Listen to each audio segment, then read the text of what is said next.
Saint انتخابات میں کامیابی حاصل کرے گی اور سینٹ میں اپنی اکثریت بناتے ہوئے قانون سازی کے حوالے سے جو پریشانی ہے وزیر اعظم عمران خان اور ان کی کابینہ کو اور ان کی پوری ٹیم کو، وہ ختم ہو جائے گی۔ تو گیم صرف اور صرف یہی ہے کہ کسی نہ کسی طریقے سے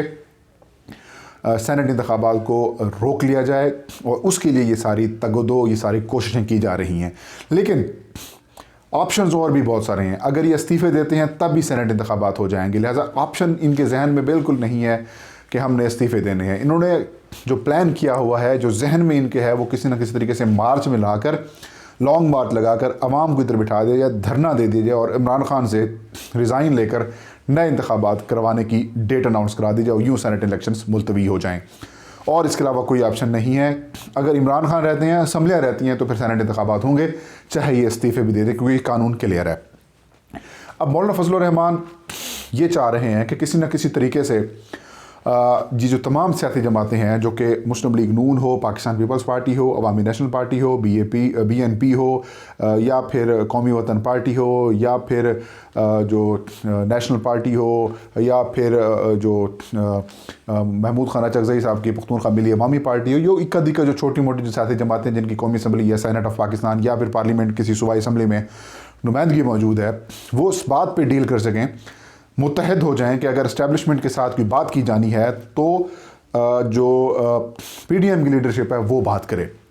کہیں ایسا نہ ہو کہ مولانا فضل الرحمان کو یہ خوف ہے، کہیں ایسا نہ ہو کہ جس طریقے سے 2019 میں انہوں نے کہا میں نے لانگ مارچ نکالا تھا، اور اس کے بعد پاکستان پیپلز پارٹی اور مسلم لیگ نون نے الگ الگ حیثیت میں ان کے ساتھ اسٹیبلشمنٹ کے ساتھ بات چیت کی، اور بیچ منجدار میں مولانا فضل الرحمان یہ کہتی ہیں کہ بیچ منجدار میں جو مسلم لیگ نون اور پاکستان پیپلز پارٹی اسے چھوڑ کے گئی تھی، اس کے بعد ان کی تحریک کمزور ہو گئی تھی، ان کا جو لانگ مارچ تھا وہ کمزور ہو گیا تھا، اس کا جو امپیکٹ تھا وہ ختم ہو چکا تھا۔ کہیں ایسا نہ ہو کہ دوبارہ مسلم لیگ نون پیپلز پارٹی ایسا کر لیں، تو اس وجہ سے بہتر یہی ہے کہ اس سے پہلے کہ تحریک کو ہم فائنل مراحل میں لے کے جائیں، حتمی معاملے میں لے کے جائیں، کہیں ایسا نہ ہو کہ پیپلز پارٹی اور مسلم لیگ نون دوبارہ انڈر ہینڈ ڈیل کر لیں اور ایک بار پھر مولانا فضل الرحمان کہتے ہیں کہ میں ہاتھ ملتا رہ جاؤں۔ ان کو ایک انجانہ کا خوف ہے، اور ویسے بھی مولانا فضل الرحمان نے اپنے قریبی ساتھیوں کے ساتھ یہ ذکر بھی کیا ہے کہ نواز شریف جو ہیں وہ ایسا محسوس ہو رہا ہے جیسے وہ پارٹی یا پی ڈی ایم کو ہائی جیک کر لیں گے، اور پہلے ہی بیانیے سے لے کر باقی ایشوز کے اوپر ان کو معاملات، اختلافات ان کے ہیں، تنازعات ان کے ختم نہیں ہو رہے۔ تو اب جو نیا تنازع ہے مولانا فضل الرحمان کو یہ خوف ہے کہیں ایسا نہ ہو کہ Nawaz Sharif P D M کی پوری تحریک کو ہائی جیک کر لیں، اور اتنا بڑا موقف اور اتنا خوفناک جو موقف مولانا فضل الرحمان نے لیا ہوا ہے، نواز شریف نے لیا ہوا ہے،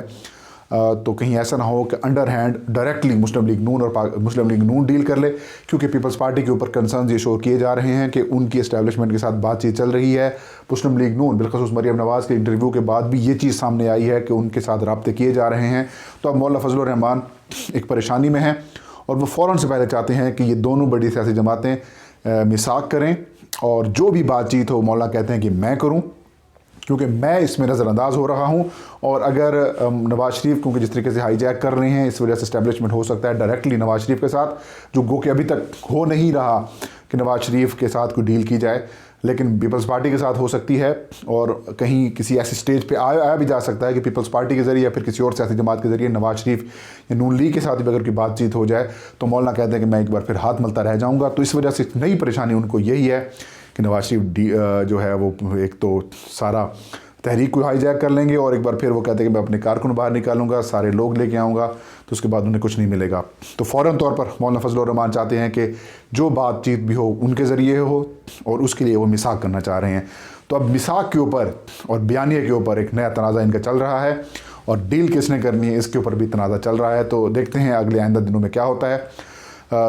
16 اور 17 کو پہلے اسٹیئرنگ کمیٹی کا اجلاس ہے پی ڈی ایم کی، اور 17 کو سربراہی اجلاس ہے، لیکن اس سے پہلے پاکستان کی تاریخ کی ایک بڑا امپیکٹ ڈالنے والے الیکشنز ہو رہے ہیں، گلگت بلتستان کے انتخابات ہو رہے ہیں۔ حکومت اس کو کہہ رہی ہے کہ یہ پی ڈی ایم کے بیانیہ، نواز شریف کی باتوں اور اپوزیشن کی جو تحریک ہے اس کے اوپر یہ ریفرینڈم ہوگا، اور گلگت بلتستان میں اگر تحریک انصاف کامیاب ہو جاتی ہے تو 2-3 چیزیں سامنے آئیں گی۔ ایک تو یہ چیز سامنے آئے گی کہ عمران خان کے اوپر لوگ ٹرسٹ کر رہے ہیں، پی ٹی آئی کی حکومت پر لوگ ٹرسٹ کر رہے ہیں۔ دوسری چیز یہ اپوزیشن کی طرف سے متوقع طور پر چیز سامنے آ سکتی ہے کہ یہ دیکھیے یہ دھاندلی ہو گئی ہمارے ساتھ، ہمارا مومنٹم بنا ہوا تھا، ہمارا یہ ہوا تھا، تو ہو سکتا ہے کہ اگر 15-16 تک نتائج آتے ہیں تو اگر اس میں اپوزیشن کو شکست ہوتی ہے اور وہاں پر تحریک انصاف کامیاب ہوتی ہے تو پی ڈی ایم کو ایک نیا جواز مل جائے گا حکومت کے خلاف تحریک لانچ کرنے کے لیے. تو ناظرین یہ تھی آج کی ویڈیو. نیکسٹ ویڈیو میں انشاءاللہ نئی خبر کے ساتھ حاضر خدمت ہوں گے انشاءاللہ. تب تک اجازت دیجیے. اپنے چاہنے والوں کو ڈھیر سارا خیال رکھیں. اللہ ہم سب کا حامی و ناصر ہو.